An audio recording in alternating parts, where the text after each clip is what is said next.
aṣọ́lá Jésù Kristi tó ń gbórí ìtẹ́ ṣògo alágbára gíga ọba mi òkè tó rọ Sátánì lóyè.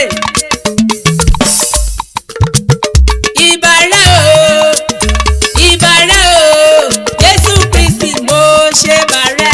Ìbà rẹ o Jésù Kristi mo ṣe bà rẹ. Ìbà rẹ o ìbà rẹ o Jésù Kristi mo ṣe bà rẹ. Ìbà rẹ o Jésù Kristi mo ṣe bà rẹ. Àkọ́dá ayé aṣẹ̀dá ọ̀run mo ṣe bà rẹ olùgbàlà tí ń jẹ́ Mèsáyà. Ìwọ ni bẹ̀bẹ̀ tó bẹ tó ní máa bẹ kí n tó lè máa bẹ. Òbẹ níwájú mi kò séwu wà lẹ́yìn mi kò sí fòyà. Alágbára ńlá àpáta gàǹgà tó bá Sátánì lẹ́rù. Ìbà rẹ o Jésù Kristi mo ṣe bà rẹ. Òyígíyigì Olúọ̀run o. Gbẹ̀ngbẹ̀nìkì ẹni àìrífín. Mo dúró kí ọ níwọ̀n ẹgbẹ̀je mo bẹ̀rẹ̀ kí ọ níwọ̀n ẹgbẹ̀fà. Ọba má pa mí mo rọ̀ mọ́dà rẹ o torá rọ́bà fí lọ́ba pa. Ọba má pa mí mo rọ̀ mọ́dà rẹ torá rọ́bà fí lọ́ba pa. Ìbà rẹ o Jésù Kristi mo ṣe bà rẹ. Ìbà rẹ o ọba mi tó wà nínú iná tí iná ń jó tí ìgbẹ́ òsì rú. Olálágbára ni ọ́ bàbá mi ọkọ mi olúwa mi alágbàwí mi olùgbàlà mi àríró àláìrù jẹ̀jẹ̀ létí òkun pupa. Ìbà rẹ o Jésù Kristi mo ṣe bà rẹ.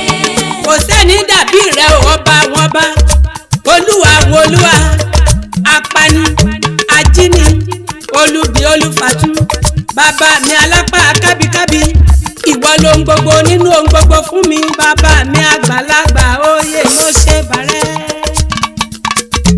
Ìbà rẹ o Jésù Kristi mo ṣe bà rẹ. Ó ti lọ kárí ayé mo rí i pé ìwọ nìkan lọ́ba wọn bá Haúsá pè ọ́ ní Òbángíjì Ìgbò pè ọ́ ní Chineke èmi ní ìwọ nìkan lọ́lọ́run ìwọ ni àkìtìtàn lórúkọ rẹ ò mo ṣe bà. Ìbà rẹ o Jésù Kristi mo ṣe bà rẹ. Ìbà rẹ o ìbà rẹ o Jésù Kristi mo ṣe bà rẹ. Ìbà rẹ o Jésù Kristi mo ṣe bà rẹ. Jagunjagun òde ọ̀run aṣíwájú ogun lọ́lọ́ agbẹ̀yìn ogun bọ̀ láàbọ̀. Ìbà rẹ o Jésù Kristi mo ṣe bà rẹ. Èpè lẹ́yìn onígbàgbọ́ gbọ̀ngbọ̀n lọ́jọ́ ogun lé o bàbá mi bà.